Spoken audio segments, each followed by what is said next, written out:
Iran ने नहीं, America ने किया भारतीयों वाले जहाज पर हमला। दोस्तों, इस वक्त पश्चिमी एशिया के समंदर से लेकर जमीन तक एक बेहद खौफनाक महायुद्ध छिड़ चुका है। इजराइल और ईरान के बीच मचे इस भयंकर संघर्ष के बीच में बीती रात एक ऐसी सनसनीखेज और चौंकाने वाली खबर सामने आई है जिसने पूरे अंतर्राष्ट्रीय कूटनीतिक गलियारों में एक बहुत बड़ा भूचाल ला दिया है। दरअसल ओमान की खाड़ी में रणनीतिक रूप से बेहद संवेदनशील माने जाने वाले स्ट्रेट ऑफ हॉर्मुज के पास 24 जाबाज भारतीय नागरिकों से भरे एक विशाल व्यापारिक जहाज पर भीषण मिसाइल अटैक किया गया। शुरुआत में पश्चिमी मीडिया और दुनिया भर के रक्षा विशेषज्ञ यह झूठा प्रोपेगेंडा फैलाने में लग गए कि यह हमला ईरान की सेना या फिर उसके गुटों ने किया है। लेकिन अब अमेरिका की खुद की सेंटकॉम की तरफ से आए एक आधिकारिक और बड़े बयान ने इस पूरी घटना का रुख ही पलट कर रख दिया है, क्योंकि यह साफ हो चुका है कि हमारे निर्दोष भारतीय नाविकों के जहाज पर यह हमला किसी और ने नहीं बल्कि खुद अमेरिकी नौसेना ने किया है। इस कड़वी हकीकत के सामने आते ही पूरी दुनिया दंग रह गई है और हमारी इंडियन नेवी एक्शन में आ चुकी है। तो चलिए आज के इस वीडियो में मैं आपको समंदर में मचे इस घटना के बारे में पूरे विस्तार से बताऊंगा। लेकिन वीडियो में आगे जाने से पहले अगर आप भी हमारे भारतीय नाविकों की सलामती चाहते हैं तो इस वीडियो को लाइक करके कमेंट बॉक्स में जय हिंद जरूर लिखें। याद रहे, जय हिंद कहना हम सब के लिए गर्व की बात है। दोस्तों, इस पूरे खौफनाक वाक्य को बहुत ही ध्यान से सुनिएगा। दरअसल जिस अभागे जहाज को निशाना बनाया गया उसका नाम MT मार्वेक्स, यह एक विशाल ऑयल टैंकर जहाज था जो उस वक्त पूरी तरह से खाली था और ईरान के समुद्री क्षेत्र की तरफ आगे बढ़ रहा था। इसी दौरान अमेरिका के महाविनाशक aircraft carrier USS Abraham Lincoln से F-18 super hornet fighter jet उड़ान भरता है और एक के बाद एक कई घातक मिसाइलें दागकर सीधे इस जहाज के मुख्य इंजन को निशाना बना डालता है। मिसाइल लगते ही जहाज के पिछले हिस्से में भयंकर आग लग जाती है, इंजन पूरी तरह से तबाह हो जाता है और यह विशाल टैंकर ओमान के करीब समंदर की लहरों के बीच बहुत तेजी से डूबने लग जाता है।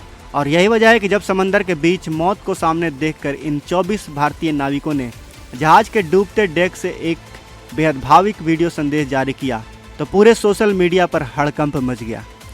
इस वीडियो में इन भारतीयों ने देश की सरकार और भारतीय नौसेना से फौरन मदद की गुहार लगाते हुए कहा कि हमारे जहाज पर एक भयानक मिसाइल अटैक हुआ है, चारों तरफ आग लगी हुई है और जहाज धीरे धीरे डूब रहा है, कृपया हमारी जान बचाइए। इस वीडियो के सामने आते ही भारत की कूटनीतिक टीम तुरंत एक्शन में आ जाती है। Forward seamen union of India की अपील पर भारत सरकार ने बिना एक सेकंड का वक्त गंवाए ओमान की सरकार से सीधे संपर्क साधती है। भारत के कड़े कूटनीतिक दबाव और रणनीतिक अनुरोध के बाद ओमान के तट रक्षक बलों ने फौरन समंदर में एक बहुत बड़ा और जाबाज रेस्क्यू ऑपरेशन छेड़ा। और राहत की बात यह है कि जहाज पर सवार सभी 24 भारतीय नागरिकों को पूरी तरह से सुरक्षित बाहर निकाल लिया गया। लेकिन अब सबसे बड़ा रणनीतिक सवाल यह उठता है कि आखिर अमेरिका ने एक खाली और भारतीयों से भरे जहाज पर इतना बड़ा हमला क्यों किया। तो अमेरिकी नौसेना और सेंटकॉम का तर्क यह है कि उन्होंने हॉर्मुज जलडमरू मध्य और ओमान की खाड़ी के आसपास जो सख्त समुद्री नाकेबंदी कर रखी है, इस जहाज ने कथित तौर पर उस ब्लॉकेट को तोड़ने की कोशिश की थी।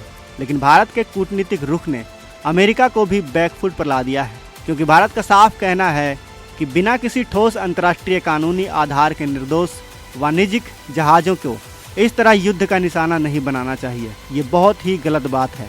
इस वक्त हॉर्मुज के मुहाने पर हालात इतने ज़्यादा तनावपूर्ण हो चुके हैं कि वहाँ अमेरिकी डिस्ट्रॉयर और ईरान के युद्धपोत बिल्कुल आमने सामने खड़े हुए हैं, जिससे इस पूरे समुद्री रूट से व्यापारिक जहाज़ों का निकलना किसी अग्नि परीक्षा से कम नहीं हो गया है। समंदर की इस भीषण जंग के साथ साथ अगर ज़मीन पर जारी महायुद्ध की बात करें तो पिछले 24 घंटों के भीतर हाइपरसोनिक और बैलिस्टिक मिसाइलें बरसाई हैं, जिसने इजरायल के घमंड को पूरी तरह से मलबे में बदल दिया है। इजरायल का वो तथाकथित अभेद्य डिफेंस सिस्टम, चाहे वो आयरन डोम हो या फिर अमेरिका द्वारा तैनात किया गया सबसे महंगा थार्ड सिस्टम, ईरान की इन आग उगलती मिसाइलों के सामने पूरी तरह से नाकाम और भीगी बिल्ली साबित हुई है। इजरायल के 3 सबसे बड़े और गुप्त मिलिट्री एयरबेस पर सीधी मिसाइलें गिरने की पक्की खबरें सामने आ रही हैं, जिनमें से उनके सबसे आधुनिक नेवेतिंग एयरबेस को सबसे भयंकर और अपूरणीय नुकसान पहुंचा है। इसके अलावा इजरायल के प्रमुख औद्योगिक शहर हाइफा की सबसे बड़ी ऑयल रिफाइनरी के ठीक ऊपर ईरान की कई मिसाइलें काल बनकर गिर रही हैं, जिससे वहां आसमान को छूते हुए खौफनाक आग और धुएं के विशाल गुबार देखे जा रहे हैं।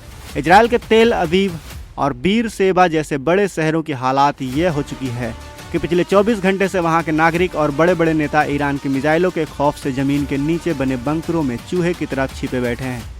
इसी बीच इस महायुद्ध में एक और बहुत बड़ा खतरनाक कूटनीतिक मोड़ तब आया जब यमन के हूती विद्रोहियों ने भी सीधे इजराइल के ऊपर अपनी भारी भरकम बैलिस्टिक मिसाइलें दागकर इस जंग में अपनी पूर्ण एंट्री का ऐलान कर दिया है। आपको बता दो कि हूती कमांडर्स ने एक बहुत ही कड़क और आक्रामक चेतावनी जारी करते हुए साफ कहा कि अगर इजराइल ने अपने हमले तुरंत नहीं रोके तो वे लाल सागर से इजराइल के किसी भी जहाज को गुजरने नहीं देंगे और बाब अल मंदेब जल डमरू मध्य है उसे भी पूरी तरह से ब्लॉक कर दिया जाएगा। जरा इस कूटनीतिक गहराई को समझिए दोस्तों। दुनिया का 25% कच्चा तेल हॉर्मुज से गुजरता है और जो पहले से बंद है। दुनिया में इतना उथल पुथल मच चुका है और अगर बाब अल मंदेब से गुजरने वाला जहाज जो कि 15% तेल भी हॉर्मुज की तरह रुक गया तो 25 और 15 यानी 40% का जो तेल एक्सपोर्ट है पूरी दुनिया का वो रुक जाएगा। पूरी दुनिया जैसे ठहर जाएगी, जम जाएगी और इतनी ज़्यादा तबाही आएगी पूरी दुनिया में, इतना इकोनॉमिक क्राइसिस आएगा, इतनी महंगाई बढ़ जाएगी कि हम और आप सोच भी नहीं सकते हैं दोस्तों। पूरी दुनिया की टेक और ऑटो इंडस्ट्री रातों रात तबाह हो जाएंगी और वैश्विक अर्थव्यवस्था पूरी तरह से चरमरा जाएगी। इस भयंकर संकट को देखकर अमेरिका के नवनिर्वाचित राष्ट्रपति डोनाल्ड ट्रंप और इजराइल के प्रधानमंत्री बेंजामिन नेतन्याहू के बीच भी भारी खटपट की खबरें आ रही हैं, जहां ट्रंप ने नेतन्याहू को सख्त लहजे में चेतावनी दी है कि अगर तुमने लेबनान और ईरान पर यह पागलपन भरे हमले नहीं रोके तो इजराइल पूरी दुनिया में हमेशा के लिए अलग थलग पड़ जाएगा। हालांकि पश्चिमी देश दुनिया के सामने खुद को बहुत पाक साफ दिखाते हैं, लेकिन रक्षा विशेषज्ञों का मानना है कि इजराइल द्वारा किए जा रहे विनाशकारी एक्शन के पीछे खुद अमेरिकी नौसेना के डिस्ट्रॉयर की मिसाइलें काम कर रही हैं। ईरान की सेना और उसकी कुद फोर्स ने अब एक अत्यंत आक्रामक और फौलादी स्टैंड ले लिया है। उन्होंने साफ कर दिया है कि अगर इजराइल ने लेबनान में सीज फायर की शर्तों का जरा भी उल्लंघन किया तो अगले 12 घंटों के भीतर इजराइल के ऊपर इससे भी बड़ा मिसाइल तूफान बरसाकर उसे पूरी तरह से नेस्तनाबूद कर दिया जाएगा। साल 2026 का यह दौर साफ दिखता है कि भारत अब अपनी स्वतंत्र, उधर हम इंडियन नेवी की बात करें तो इंडियन नेवी भी उस जहाज जो अमेरिका ने जिस पर हमला किया है उस जहाज की तरफ रवाना हो चुकी है। इंडियन नेवी वहां पर पहुंचते ही पहले तो ये देखेगी, पूरी खंगालेगी जहाज को कि वहां कोई और भी शख्स तो नहीं बचा है और फिर इसके बाद भारत सरकार अमेरिका से इसका हिसाब किताब लेगी। आखिर इतनी बड़ी गलती अमेरिका से हो कैसे गया। तो पूरी दुनिया के रणनीतिकारों का यह राहत की बात यह रही कि भारत ने अमेरिका और ओमान के साथ कड़े राजनयिक चैनल खोलकर अपने सभी 24 नागरिकों को मौत के मुंह से सुरक्षित बाहर निकाल लिया है। वहीं अब देखने वाली बात यह होगी कि भारत इस प्रतिक्रिया का जवाब कैसे देता है। क्या वो कूटनीतिक होगा, क्या वो राजनीतिक होगा या फिर कोई कड़ा कदम अपनाता है भारत, ये देखने वाली बात होगी। तो फिलहाल आज के इस वीडियो में बस इतना ही। वीडियो पसंद आई हो तो इस वीडियो को एक प्यारा सा लाइक ज़रूर करें और सबसे ज़रूरी बात, अपनी राय कमेंट बॉक्स में बताएं कि भारत का अर्थव्यवस्था चरमरा रहा है, भारत का जो तेल के प्राइजेज हाइक हो रही हैं, हमें इतनी परेशानी हो रही है, उसका सीधा और सरल हल क्या हो सकता है। अपनी राय हमें कमेंट बॉक्स में ज़रूर बताएं, हम आपके हर राय को पढ़ते हैं। तो आज के इस वीडियो में बस इतना ही। अगर आपने चैनल को सब्सक्राइब नहीं किया है तो इस चैनल को सब्सक्राइब करें। मिलते हैं अगले वीडियो में। जय हिंद, जय भारत।